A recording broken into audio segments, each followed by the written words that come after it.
Hello, Cowboys Nation. Welcome back to Fourth and Forever. I am JR Castillo. That was ugly.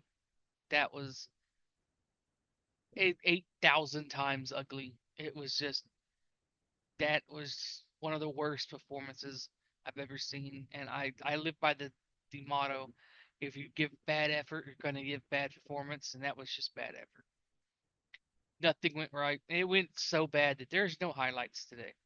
I'm not going to bother with the highlights because I don't want to give them any more camera time than they deserve, and they don't deserve any. So they're not getting any more camera time.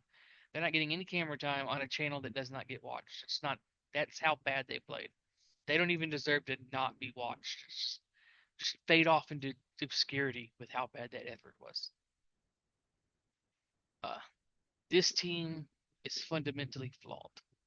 That's what it comes down to. They are fundamentally flawed. And that fundamental flaw is everything from it is everything that you want it to be and not want it to be, because they fixed the run game. They've managed to somehow fix the rush defense. I don't understand how they can stop the run. They can't stop anything in the air. It's not anything. I have never seen a game where so many players were just so absolute wide open. Like, how are they this open? How are you not accidentally near somebody? Just accidentally somebody just wandered past you. It over and over, and it's not things that you can just coach out. It's like everybody. I hear a lot of people saying right now that they need to fire Matt Eberflus, get him out of here right now. Whoever you bring in to replace him is going to have the same problem because the players aren't good. The players just aren't good. The one thing that they lost when they lost Micah Parsons was they lost somebody that could get instant pressure. And when you lose instant pressure, all of a sudden the back end other players have to do their jobs a lot better. And when you have the instant pressure, you could take some of the heat off of a Donovan Wilson. You can take some of the heat off of Malik Cooker. When that instant pressure is no longer there, when you're not getting any pressure, you can't hide Donovan Wilson's inefficiencies anymore. You can't hide the fact that Malik Cooker is a step slower than he used to be, probably 2 steps slower than he used to be. Those are impossible to hide if the upfront ain't doing their job, and the upfront's not doing their job. Every and it's not just one person. If it was just one person, you could be like, well, this guy is bad, bench him. There's 7 people that play on that defensive line, and none of them are really doing that great a job. Kenny Clark is doing a good job. He's getting constant pressure. He's doing things. Houston has gotten some pressure, but he had some issues in the last game, just not finishing, not continuing, giving up too early. I don't even want to get started with Monty Smith. I mean, on the flea flicker, Monty Smith has that play dead to rights, and for some reason, Monty Smith just decided that I'm done. I'm done playing today. I mean, he has him dead to rights, and he's just like, nah, I'm done. That's it for me. You have players running stunts on the defensive line that's hitting each other, just running into each other. That's not coaching. That's just not paying attention. Get linebackers that refuse to go into their zones, just absolutely refuse. That's not coaching. That's not paying attention. It's to the point to where the loyalty to the players is starting to affect things. And for a team that preached this is a new culture, new culture, new culture, and they have shown hints of new culture in this building. They have shown it. It's time to actually apply it. Players that do not play well, sit them and give another player a chance.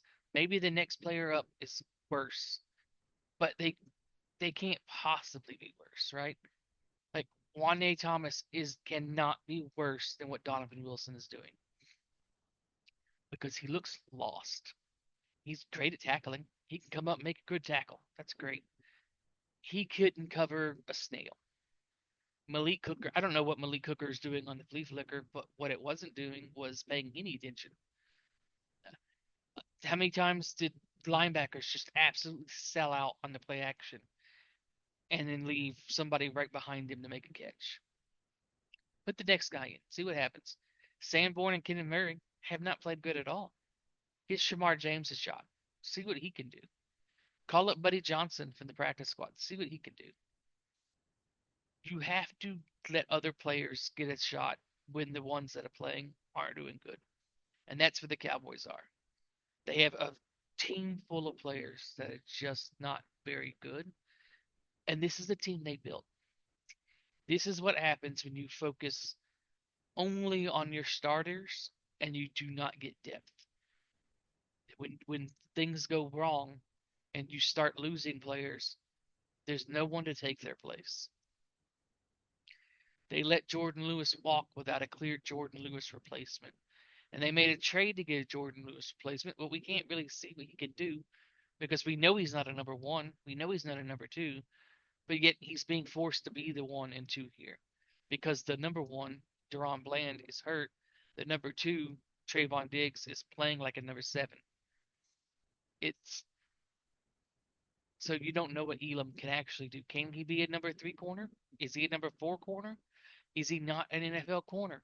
We don't know because we haven't seen him find a role because we can't get them healthy. And Siobhan Rebel's going to be back. Deron Bland's going to be back. Maybe then we start seeing a little bit something on the corners. DeMarvion Overshown comes back. Maybe that helps the linebackers a little bit, but it's not going to make up for the fact Kenneth Murray can't cover. It's not going to make up for the fact Jack Sanborn doesn't seem like he knows what he's doing when he's the only player on this defense that should because he knows the defense. He's been playing in it for 4 years. He's the one that knows it, but yet he seems like he's just lost. Jadeveon Clowney's coming in, gonna start. He's gonna play on Sunday. Does he get if he gets any pass rush? All of a sudden, maybe the back end doesn't look as bad. You could hide some things because if one person gets pass rush, that can open it up to others.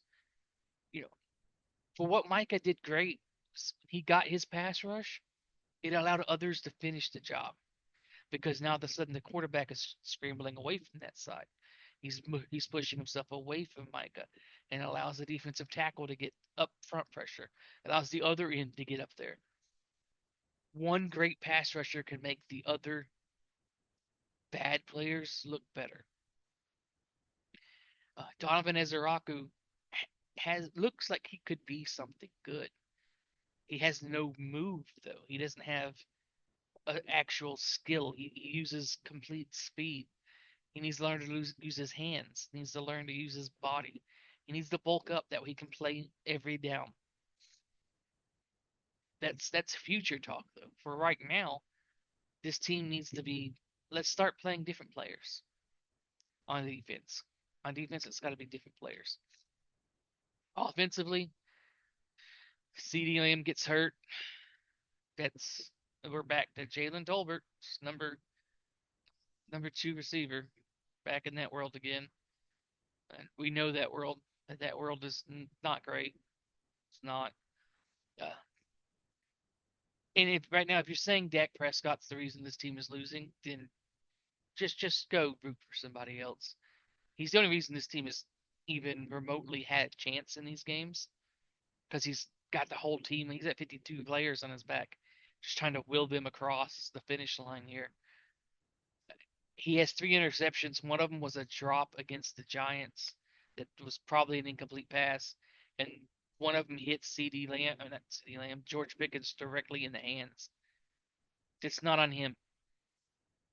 Uh, Pick, you started to see the crazy Pickens start coming out. He was not playing good, and you started to see him get a little erratic. But George Pickens is going to have to carry the load. I would like to see Jake Ferguson get down the field a little bit more. Jake Ferguson's not fast enough to get down the field a little bit more, but at least he catches things that come to him 95% of the time.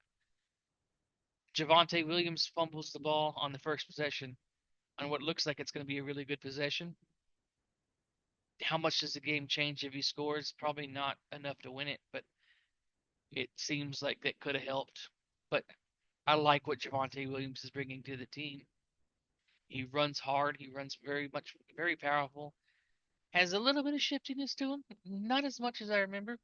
He's a little bit more powerful than I remember him being in his rookie years in Denver.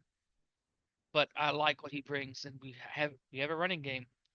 Tyler Booker gets injured, so now we're without our starting center and starting right guard. It might as well be without the right tackle too, because Terrence Steele doesn't add anything to this team at all. Just he's just nothing. And Terrence Steele is the definition of why you don't play players early. They paid him early, and look where we're at. And now you have Terrence Steele. You have just a giant turnstile at right tackle. This was probably the worst game for Tyler Guyton as far as getting beat.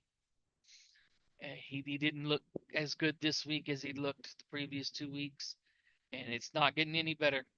I can promise you that. It's Green Bay's not going.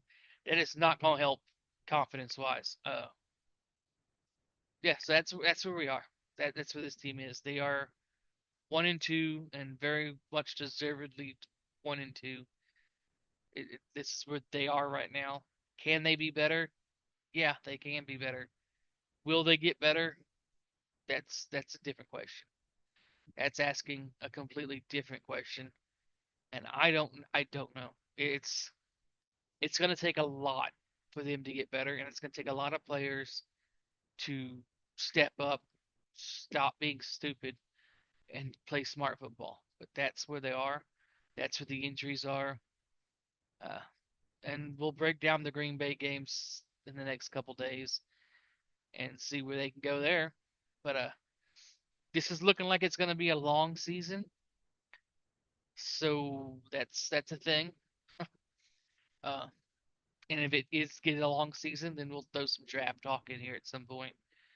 But until then, that's the end of this one. Cowboys fall to the Bears. We gotta play Micah Parsons and the Packers next.